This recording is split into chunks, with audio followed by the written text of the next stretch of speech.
প্রাণহারা।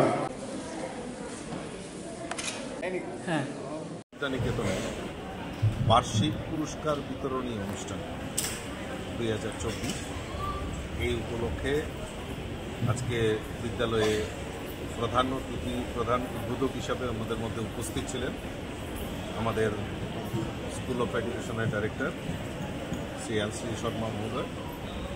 উপস্থিত রয়েছেন আমাদের ত্রিপুরা মধ্য শিক্ষা পর্ষদের সভাপতি গণ চৌধুরী মহোদয়, ধনঞ্জয় গণ চৌধুরী মহোদয়, ম্যানেজিং কমিটির vice president doctor Dilip Das, secretary Tapan Chakraborty সহ অন্যান্যরা উপস্থিত ছিলেন।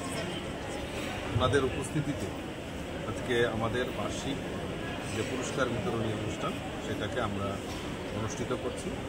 যারা বিভিন্ন ইভেন্টে শিক্ষাক্ষেত্রে, স্পোর্টসের ক্ষেত্রে যারা কৃতিত্ব হয়েছে তাদেরকে সম্বর্ধনা করার একটা পরম্পরা রয়েছে। তারই অঙ্গ হিসেবে আজকের একটি মহতী অনুষ্ঠানের মাধ্যমে আমরা তাদেরকে সম্বর্ধনা করতে পারছি। আচ্ছা স্যার, সামনে যেহেতু দুর্গাপুজো,